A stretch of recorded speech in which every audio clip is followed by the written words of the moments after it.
ਦਰਸ਼ਕੋ break ਤੋਂ ਬਾਅਦ ਤੁਹਾਡਾ ਸਵਾਗਤ ਹੈ ਜੀ। ਡਾਕਟਰ ਸਾਹਿਬ ਸਾਡੇ ਕੋਲ ਪਹਿਲੀ ਈਮੇਲ ਆਈ ਹੈ ਡੈਨਮਾਰਕ ਤੋਂ ਜਸ ਸਿੰਘ ਜੀ ਦੀ।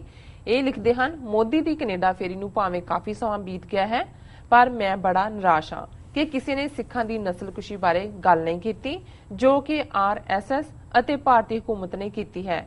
ਇਹ ਲੋਕ ਸਿੱਖਾਂ ਦੇ ਹਰ ਇੱਕ ਚਿੰਨ੍ਹ ਅਤੇ ਸਿੱਖਾਂ ਦੀ ਹੋਂਦ ਤੇ ਲਗਾਤਾਰ ਹਮਲੇ ਕਰ ਰਹੇ ਹਨ।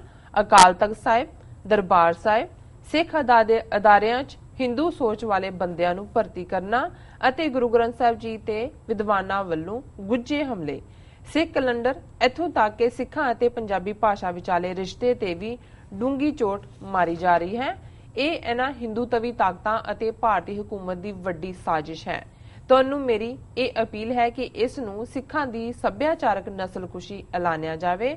ਜੇ ਤੁਹਾਨੂੰ ਮੇਰੀ ਗੱਲ ਅਹਿਮ ਲੱਗੀ ਤਾਂ ਮੈਂ ਤੁਹਾਨੂੰ ਇਸ ਮੁੱਦੇ ਤੇ ਆਪਣਾ ਰਿਸਰਚ ਪੇਪਰ ਭੇਜ ਦੇਵਾਂਗਾ। ਜੀ ਡਾਕਟਰ ਸਾਹਿਬ। ਵੀਰ ਜਸ ਸਿੰਘ ਜੀ ਦਾ ਬਹੁਤ-ਬਹੁਤ ਸ਼ੁਕਰੀਆ। ਉਹਨਾਂ ਨੇ ਸਾਨੂੰ ਡੈਨਮਾਰਕ ਤੋਂ ਲਿਖਿਆ ਜੀ। ਇਹ ਇਨਫੈਕਟ ਕਈ ਹਫ਼ਤੇ ਪੁਰਾਣੀ ਲਿਖਤ ਹੈ ਔਰ ਹਰ ਵਾਰ ਲਾਈਨ 'ਚ ਲੱਗਦੇ ਆ, ਇਹ ਪਿੱਛੇ ਰਹਿੰਦੇ ਰਹੇ, ਫਿਰ ਨਵੀਆਂ ਈਮੇਲਸ ਆ ਗਈਆਂ ਜੀ। ਸੋ ਅਸੀਂ ਇਹਨਾਂ ਤੋਂ ਮਾਫੀ ਵੀ ਚਾਹੁੰਦੇ ਹਾਂ ਕਿਉਂਕਿ ਇਹਨਾਂ ਨੇ ਲਿਖਿਆ ਤੇ ਬੜੇ ਅਹਿਮ ਅੰਦਾਜ਼ 'ਚ ਔਰ ਖਾਸ ਤੌਰ ਤੇ ਅਸੀਂ ਦਿਲਚਸਪੀ ਵੀ ਰੱਖਦੇ ਹਾਂ ਇਹਨਾਂ ਦੇ ਰਿਸਰਚ ਪੇਪਰ 'ਚ ਜੀ, ਕਿਉਂਕਿ ਯੰਗਸਟਰਸ ਜਿਸ ਤਰੀਕੇ ਨਾਲ ਇਹਨਾਂ ਟੌਪਿਕਸ ਨੂੰ ਹੁਣ ਚੁਣਦੇ ਨੇ ਔਰ ਜ਼ਾਹਰ ਹੈ ਕਿ ਇਹਨਾਂ ਦੇ ਕੋਲ ਉਹ ਫੈਕਟਸ ਵੀ ਹੋਣਗੇ ਜਿਹੜੇ ਪਿਛਲੇ ਪੀਰੀਅਡ ਸਾਹਮਣੇ ਨਹੀਂ ਆਏ। ਰਿਸਰਚ ਦਾ ਤਾਂ ਮਤਲਬ ਇਹੀ ਹੁੰਦਾ ਹੈ ਕਿ ਜਿੱਥੇ ਤੁਸੀਂ ਬਹੁਤ ਸਾਰੇ ਔਰ ਇਹੀ ਕਾਰਨ ਹੈ ਕਿ ਹਰ ਇਸ਼ੂ ਜਦੋਂ ਕੋਈ ਨਵਾਂ ਸਕਾਲਰ ਕੰਮ ਕਰਦਾ ਹੋਰ ਵੀ ਬਹੁਤ ਸਾਰੇ ਜਿਹੜੇ ਲੁਕਵੇਂ ਤੱਥ ਨੇ ਉਹ ਸਾਹਮਣੇ ਆਉਂਦੇ ਨੇ। ਸੋ ਇਹਨਾਂ ਦੀ ਜਿਹੜੀ ਸ਼ਿਕਾਇਤ ਹੈ, ਇਹਨਾਂ ਨੇ ਕਿਉਂਕਿ ਬਰੀਫ ਲਿਖਿਆ, ਹੋ ਸਕਦਾ ਹੈ ਜਿਹੜਾ ਕੇਸ ਪ੍ਰੈਜ਼ੈਂਟ ਕੀਤਾ ਗਿਆ ਕਿਉਂਕਿ ਰਾਈਟ ਆਫ ਸੈਲਫ ਡਿਟਰਮੀਨੇਸ਼ਨ ਦੀ ਗੱਲ ਜਿਹੜੀ ਹੈ ਇਸ ਹਵਾਲੇ ਨਾਲ ਤਾਂ 6 ਫॉर ਜਸਟਿਸ ਨੇ ਕੀਤੀ ਔਰ ਉਹਦੇ 'ਚ ਵੀ ਜਿਹੜੀਆਂ ਨਸਲਕੁਸ਼ੀਆਂ ਦਾ ਜ਼ਿਕਰ ਵੀ ਹੈ ਔਰ ਆਰਟੀਕਲ 25B ਦਾ ਜ਼ਿਕਰ ਵੀ ਹੈ ਔਰ ਦੂਸਰਾ ਜਿਵੇਂ ਸਿੱਖਾਂ ਦੇ ਨਾਲ ਇਸ ਸਾਰੇ ਪੀਰੀਅਡ ਦੇ ਵਿੱਚ ਸਟੇਟ ਡੀਲ ਕਰ ਰਹੀ ਉਹਦਾ ਜ਼ਿਕਰ ਵੀ ਹੈ। ਪਰ ਹੋ ਸਕਦਾ ਹੈ ਵੀ ਇਹਨਾਂ ਦੀ ਚਾਹਨਾ ਜਾਂ ਇਹਨਾਂ ਦਾ ਫੋਕਸ ਇਸ ਗੱਲ ਦਾ ਹੋਏ ਕਿ ਵੀ ਇਹਨੂੰ ਸਿਰਫ ਇੱਕ ਸਿੱਖ ਜੈਨੋਸਾਈਡ ਦਾ ਮੁੱਦਾ ਬਣਾਉਣ ਦੀ ਥਾਂ ਜਿਹੜਾ ਸਰਟਨਲੀ ਹੈ ਇਹਨੂੰ ਸੱਭਿਆਚਾਰਕ ਨਸਲਕੁਸ਼ੀ ਉਹਨਾਂ ਨੇ ਜਿਵੇਂ ਇਸਤੇਮਾਲ ਕੀਤਾ ਹੈ, ਕਲਚਰਲ ਜੈਨੋਸਾਈਡ, ਕਿ ਵੀ ਕਲਚਰਲ ਜੈਨੋਸਾਈਡ ਦੇ ਤੌਰ ਤੇ ਇਹਨੂੰ ਉਭਾਰਿਆ ਜਾਏ। ਹਾਲਾਂਕਿ ਹੈ ਤਾਂ ਸ਼ਬਦਾਂ ਦਾ ਹੇਰ ਫੇਰ ਹੀ ਹੈ ਪਰ ਉਹਨਾਂ ਨੇ ਜਿਹੜੇ ਦਿੱਤੇ ਨੇ ਕਿ ਕਿਵੇਂ ਸਿੱਖ ਅਦਾਰਿਆਂ ਨੂੰ ਲਗਾਤਾਰ ਹਮਲੇ ਦਾ ਸ਼ਿਕਾਰ ਬਣਾਇਆ ਜਾ ਰਿਹਾ ਹੈ, ਉਹਦੇ 'ਚ ਗੈਰ ਸਿੱਖਾਂ ਨੂੰ ਭਰਤੀ ਕੀਤਾ ਜਾ ਰਿਹਾ ਹੈ, ਗੁੱਝੇ ਹਮਲੇ ਨੇ ਉਹ ਸੂਡੋ ਸਕਾਲਰਸ ਰਾਹੀਂ ਗੁਰੂ ਗ੍ਰੰਥ ਸਾਹਿਬ ਔਰ ਸਿੱਖ ਵਿਸ਼ਵਾਸਾਂ ਦੇ ਉੱਤੇ ਸਾਡੇ ਵੱਖਰੇ ਕੈਲੰਡਰ ਦੀ ਹੋਂਦ ਨੂੰ ਖਤਮ ਕੀਤਾ ਗਿਆ ਔਰ ਈਵਨ ਭਾਸ਼ਾ ਦੇ ਹਵਾਲੇ ਨਾਲ ਵੀ, ਲੈਂਗੁਏਜ ਦੇ ਹਵਾਲੇ ਨਾਲ ਵੀ।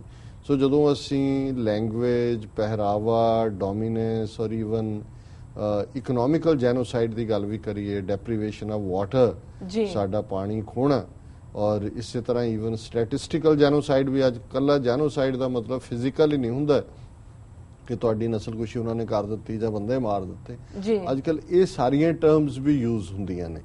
ਸੋ ਮੈਨੂੰ ਚੰਗੀ ਲੱਗੀ ਉਹਨਾਂ ਦੀ ਜਿਹੜੀ ਕਲਚਰਲ ਜੈਨੋਸਾਈਡ ਦੀ ਗੱਲ ਹੈ ਕਿਉਂਕਿ ਕਲਚਰ ਦੇ ਵਿੱਚ ਧਰਮ, ਜ਼ਬਾਨ, ਸੱਭਿਆਚਾਰ ਸਭ ਕੁਝ ਆ ਜਾਂਦਾ ਹੈ ਔਰ ਜਿਸ ਤਰੀਕੇ ਦੇ ਨਾਲ ਇਹ ਸਾਡੀ ਆਬਾਦੀ ਘਟਾਈ ਜਾ ਰਹੀ ਹੈ, ਜਿਸ ਤਰੀਕੇ ਦੇ ਨਾਲ ਈਵਨ ਫੈਮਿਲੀ ਪਲੈਨਿੰਗ ਦੇ ਨਾਂ ਥੱਲੇ ਪਿਛਲੇ ਸਾਰੇ ਪੀਰੀਅਡ 'ਚ ਸ਼ੁਰੂ ਤੋਂ ਹੀ ਨੀਤੀਆਂ ਪੰਜਾਬ ਦੇ ਵਿੱਚ ਮੋਰ ਫੋਕਸਡ ਰੱਖੀਆਂ ਗਈਆਂ ਔਰ ਅੱਜ ਜਿਵੇਂ ਮੈਂ ਕਿਤੇ ਦੇਖ ਰਿਹਾ ਸੀ ਕਿ ਜਦੋਂ ਤੁਸੀਂ ਕੈਂਸਰ ਦੇ ਹਵਾਲੇ ਨਾਲ ਦੇਖਦੇ ਹੋ ਕਿ ਹਾਈਐਸਟ ਇੰਸੀਡੈਂਸ ਪੰਜਾਬ ਦੇ ਉਸ ਖਿੱਤੇ 'ਚ ਹੈ, ਪਾਣੀ ਪੋਲਿਊਟਡ ਹੈ, ਹਵਾ ਗੰਦੀ ਹੈ।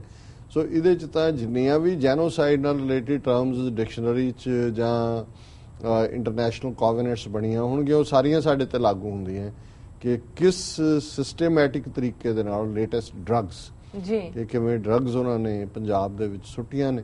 ਔਰ ਕੱਲ੍ਹ ਹੀ ਜਦੋਂ ਡਾਇਰੈਕਟਰ ਜਨਰਲ ਪ੍ਰਿਜ਼ਨਸ ਸ਼ਸ਼ੀਕਾਂਤ ਨਾਲ ਗੱਲ ਹੋ ਰਹੀ ਸੀ, ਚੰਗਾ ਲੱਗਦਾ ਜਦੋਂ ਇਸ ਲੈਵਲ ਦੇ ਸਾਡੇ ਪੰਜਾਬੀ ਹਿੰਦੂ ਵੀਰ ਵੀ ਇਸ ਗੱਲ ਨੂੰ ਦੇਖਦੇ ਨੇ ਕਿ ਕਿਵੇਂ ਪੰਜਾਬੀਆਂ ਨੂੰ ਜਾਂ ਸਿੱਖ ਕੌਮ, ਕਿਉਂਕਿ ਪੰਜਾਬ ਦੇ ਅੱਜ ਦੇ ਪੰਜਾਬ ਤਾਂ ਮੇਨ ਵਸਿੰਦੇ ਸਿੱਖ ਨੇ ਔਰ ਮਾਰਸ਼ਲ ਰੇਸ ਦੀ ਗੱਲ ਵੀ ਉਹਨਾਂ ਨੇ ਕੀਤੀ ਕਿ ਕਿਵੇਂ ਸਿਸਟੇਮੈਟਿਕਲੀ ਸਾਨੂੰ ਡਿਸਟਰੋਏ ਕੀਤਾ ਜਾ ਰਿਹਾ।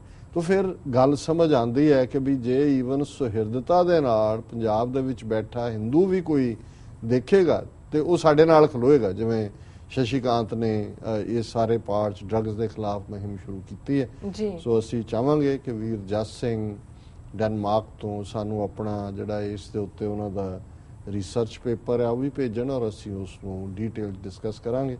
ਮੈਂ ਫਿਰ ਉਹਨਾਂ ਤੋਂ ਮਾਫੀ ਚਾਹੁੰਦਾ ਕਿ ਉਹਨਾਂ ਦੀ ਇੱਕ ਅਹਿਮ ਗੱਲ ਸੀ ਲੇਕਿਨ ਸਮਹਾਉ ਇਹ ਕਾਫੀ ਪਛੜ ਗਈ ਜਿਹਨੂੰ ਕਿ ਅਸੀਂ ਅੱਜ ਸ਼ਾਮਲ ਕੀਤਾ। ਜੀ ਡਾਕਟਰ ਸਾਹਿਬ, ਸਾਡੇ ਕੋਲ ਅਗਲਾ YouTube ਕਮੈਂਟ ਜਾਨਵੀ ਜੀ ਦਾ, ਸਾਡੀ ਭਾਜਪਾ ਸਰਕਾਰ ਦਾ ਬੰਗਲਾਦੇਸ਼ ਨਾਲ ਜ਼ਮੀਨ ਸਮਝੌਤੇ ਤੋਂ ਬ੍ਰੇਕ ਲੈ ਲਓ ਕਿਉਂਕਿ ਫਿਰ ਸਾਡੇ ਕੋਲ ਇਨਫ ਟਾਈਮ ਹੋਏਗਾ ਡਿਸਕਸ ਕਰਨ। ਠੀਕ ਹੈ ਡਾਕਟਰ ਸਾਹਿਬ। ਵਿਊਅਰਸ, ਤੁਸੀਂ ਇਸ ਤਰ੍ਹਾਂ ਬਣੇ ਰਹੋ, ਮਿਲਦੇ ਹਾਂ ਆਫਟਰ ਦ ਸ਼ਾਰਟ ਬ੍ਰੇਕ।